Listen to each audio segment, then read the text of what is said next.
Hey guys, gonna take a minute here and make a final video of my 280Z here. It's gonna be officially taken off the road next month as I get ready to prep the 260Z with all the brackets and stuff needed to make everything fit. So just thought I'd make one little final video here. We'll take it for a little spin around the loop here.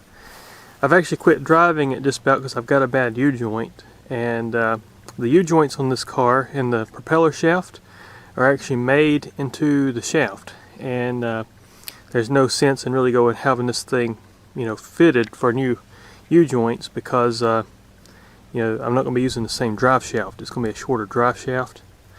So just decided just to wait and take off the road and start working on the 260Z, getting everything fixed up. I'll give you guys another walk around here. I got thinking about it, I don't think I ever showed you guys the trunk where I fixed it all up with the new gasket and stuff. And I shot a YouTube video of it, but there it is all. It's a little dusty now, but you can see the new weather stripping and everything in there. Like I said, it still leaks a little bit just from this glass here at the seal around it, and also the hinges, are pretty rusty up. But I did put new bolts and everything, so I got all that cleaned up, and it's still got decent metal there. But to fix this car right, you'd want to pull that all out and fix that. But then we've also got the back seat, which you guys have seen in the last video. So it's just things adding up on this car. But I'll just give you guys a quick walk around here. You've already seen this side. This is the worst side, where it's just it's gone down there. Still looks good. It's still a decent looking car. But we're going to do a cold start this morning. It's been about 35 degrees here, so it's been pretty cool. I think today it's in the 40s. So we'll see what it does in the cold start. It doesn't like cold weather, but we'll see what it does here. Let me get my keys out. And we'll see what it does. I can kind of see my camera screen now too. But you can hear the clock running. I rebuilt the clock, got all that fixed. Let's see what it does here. The starter, I bought a El Cheapo starter for this car when I was getting it, ready to run out of the junkyard. So it's a little sluggish in cold weather. Let me see if I can get the steering wheel unlocked. Trying to do all this one-handed here. There we go.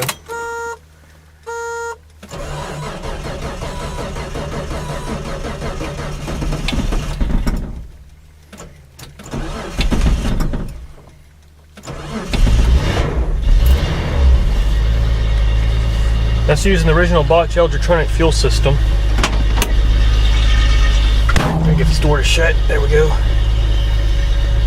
As you can see, it hadn't been ran in about a week or two, and it's charging. Everything looks good here.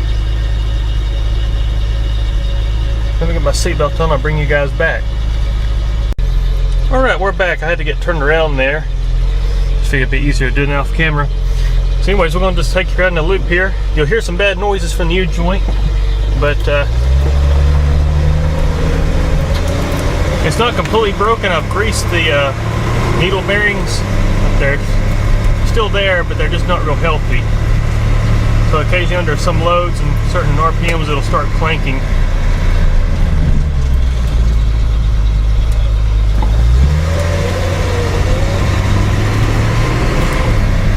Steep drive where I live, so I had to rebuild the brakes, make sure they're good for sure. So we got a hairpin corner right here.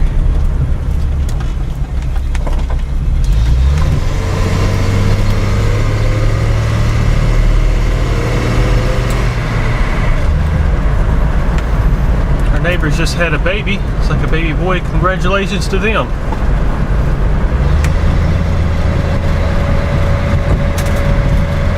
So once again, guys, the plan is to take all the guts out of this car and put in my 260Z body, and as you can hear, it runs pretty good. I'm gonna roll my window down real quick. A little stuffy in here.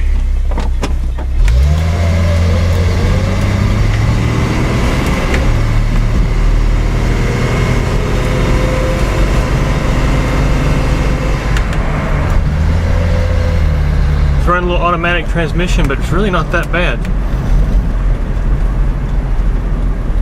This way here. Looks like we got a tractor down that way.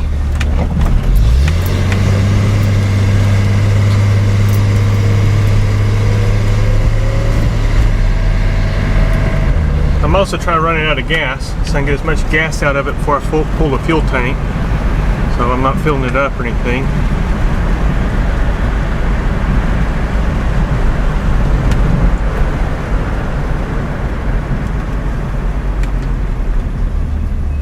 As you can hear, mechanically it works pretty good. It's just all the rust in it.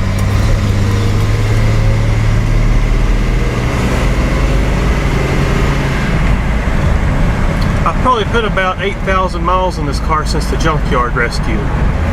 So it's, you know, I can't really complain about that. I hadn't done too much to it except just for, you know, normal maintenance, changing the oil. You know, had an overheating problem, which I still got to look into. Thermostat's new, water pump's new, all that's new, but still it likes to kind of warm up on the interstate. And I got a new radiator in it, but I'm thinking something broke loose in the block, because this car didn't have anything on it when I got it. So I think it actually had something break loose in the block and got in the radiator.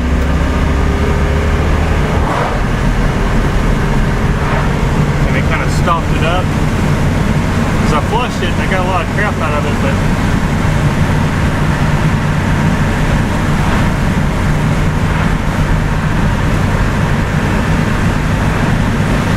we run 60 no problem.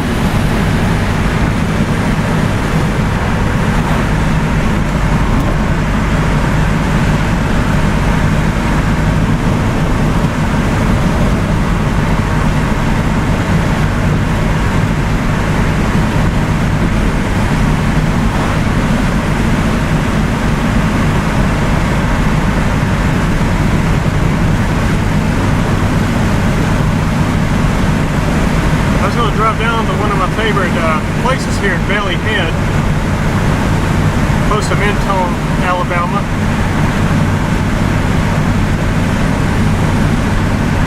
It's a pretty day today. It's a little cool, but pretty.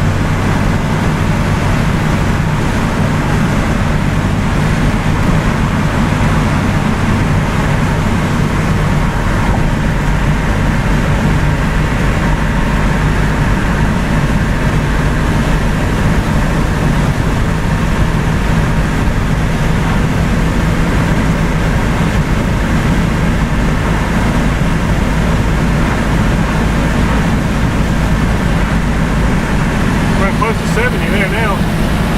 You can see if I get on it. There's no problem.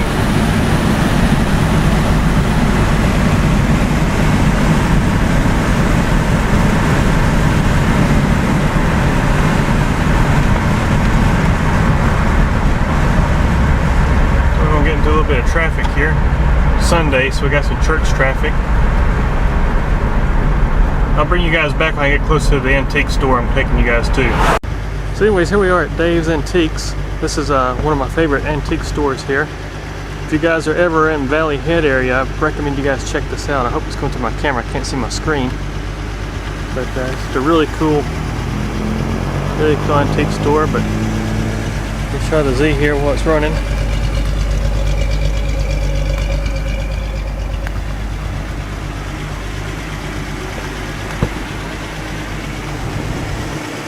Head back out here.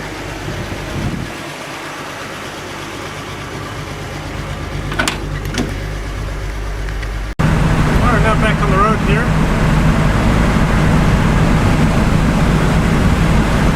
Kind of hard to get out of that parking lot there, so it's hard to film. I'll just kind of show you some of the scenery around here. Mountain ranges up there, that's Mentone.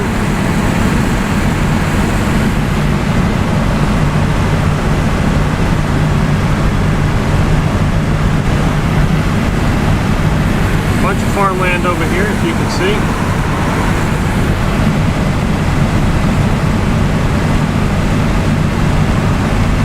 But anyways, guys, one last look. So we got the temperature up, good oil pressure, charging, low on fuel. Of course, I'm meaning to do that. Final look at the car. It's the final drive, really. Alright, we're now back home here. Just going to do a final shut off here. So this is it. Saying goodbye to the 280Z. But like I say, it's not completely over yet. The soul's going to live on in the 260Z, so it's not a complete waste here. But anyways, guys, really do appreciate all you guys that follow me and followed this Z project over the years. It's been kind of ongoing, kind of weird videos, I know. But appreciate you guys watching, and there'll be more continued Z stuff as I get this car over into the 260. But thanks again. And just to show you also the progress made on the 260Z body, I've been working on stripping it down still. But one of the fenders, this is the original fender for the car, and I started stripping the paint off it, and I realized really quickly it's warped really bad. And some filler had been used to try to make it look straight. So I had some spare fenders off another 280Z I rescued parts off of. It actually had a barn fall on it, so the back end of the car was all crushed in. But the front of the car was still good, so I got the fenders and everything, and they're rust-free, or very little rust. And of course that's why this is all primer, is I had to sand out some rust spots, and so I just got a temporary primer on it, just till I'm gonna let a body shop do most of the work on this, because I'd much rather leave it to somebody that knows what they're doing than me screw something up on this, because paint's not cheap, and the paint I'm choosing to go with is about $500 a gallon, so it's not going to be cheap. But just a quick look. I've got the windshield out. I've been collecting parts, so I've now got a front grille that was missing, and I also got the front valance pieces right here, because this is a 260, it's an early 260, so it's got the turn signals in the valance. And so I found these that actually fit the fender really good.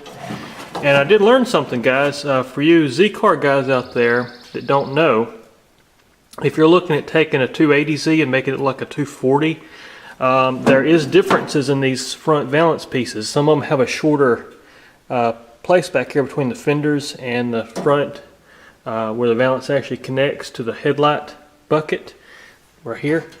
And so some of these actually have a shorter distance right here. That's something I learned through my research, and because I want to make sure I got the right parts. I still got the original front valance here. It's pretty beat up, but I do have that. But most of it's just been getting this paint stripped. As you can see, it's looking way better than it did. It's solid. I mean, that's the thing I love about this car. Everything is solid, like all the way down. I mean, it's got a little rust in the actual lip where your weather strip goes, but that's nothing. I mean, that is absolutely no problem there. And that's just surface rust you see back here. And it's the same way on the other side. The biggest part of this car, of course, like I've mentioned, is this area right here. And it's not rusted out. That's actually all metal. It's still got some primer I hadn't taken off. But, I think we're having a tire blew out, and it just warped that up pretty bad. So I've lost that lip, basically. So I got to get a body shop that knows really what they're doing to fix that. So that's just one area that's probably the weirdest. But yeah, just stripping it down. Of course, I made a little shorts video on this car right before Christmas, but I'll expand this into this 280Z video. Excuse the cat stuff. We got kittens we rescued, and so this garage is kind of taking care of some cats too. Yeah, once again, just some surface rust on this metal here. So I'm probably still going to have it blasted, like media blasted, soda blasting. It's probably going to have done.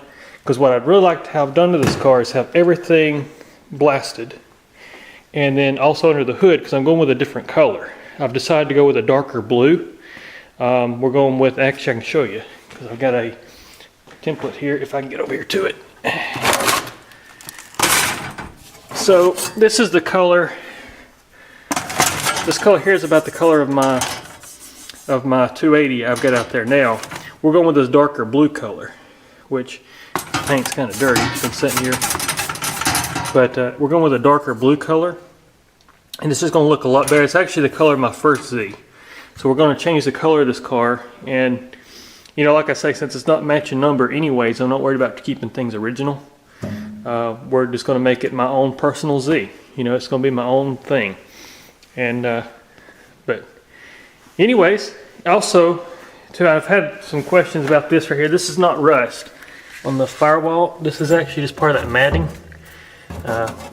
It's just a matting material that was on the firewall. Can't see my camera screen again. There it is. So that's not rust. And the floor pan's in good shape. The driver's side, I've still got to do work on it. You can see right there in the front, it's got a little bit of rust there. But, you know, as far as the floorboards go itself, it's in pretty decent shape. But I'll show you what I've been using to strip this car, for those that are curious. And it works pretty good. It takes a little bit of elbow grease. But I've been using this Aircraft Stripper Ultra. This is what you want. There's another one, and I'm going to see if I have it in here. It's absolute garbage. Don't buy, it's got a green label on it. So it's like this, but it doesn't have the methyl, what is it? Methanol chloride in it. You've got to have the stuff that burns your nose when you when you apply it. Let's go see if this is it. That's not it. Let's go see if I have it in here. Here it is. This right here, non-methylene chloride. Do not buy this. This stuff is just, it's a joke. It didn't even take anything off at all. So you have to get the Ultra. And that's what I'm using, the Ultra, Aircraft Ultra. And as you can see, it takes it back into the metal. And what I like about it is it doesn't etch the metal. So I don't have to sit here and try to, you know, primer it all up. I have to clean it up, of course, when I do it. So what I do is I get all the paint off, and I use mineral spirits just to wipe off everything, kind of neutralize that stuff. And of course, before I get paint on it, I'll probably have to wash it really good, you know, to make sure we get all that stuff off there. But it strips it down pretty good, and it makes it just so much easier. Of course, media blasting would be the ideal thing to do. If you can have somebody media blast it, and then eventually, you know, just immediately after you get it media blasted, clean it and primer it, because that will etch the metal when you media blast it. So I don't have all the tools to do that. So that's why I chose to do the Aircraft Stripper. So it doesn't etch the metal, and I can work a little bit slower, and I don't have to worry about, you know, rusting, flash rusting, or any of that kind of stuff. So, and you can see I used a different material, or a different type of stripper here, and you can actually see where it got a little surface rust on it, because it actually did etch the metal. It was an acid based. And so I have to keep oil on this right here, and then I just keep WD-40 on it and kind of wipe it and keep it from flash rusting any worse. But anyways, that's a look at the Z. This is the project. It's a side project, of course. I just do it as I have time on the weekends, and at night, you know, after work, I'll come in here and sometimes just work on it. But the weather's been too cold to do too much anything right now. So I got an insulated garage, which helps, but it's still cold. And also I have to watch the kittens, because I don't want to do anything that, especially that stripper, it's pretty stout. You know, even with a mask on, you can still smell it. And I definitely don't want to put the cats through that. That would not be good. But anyways, guys, thanks again for watching.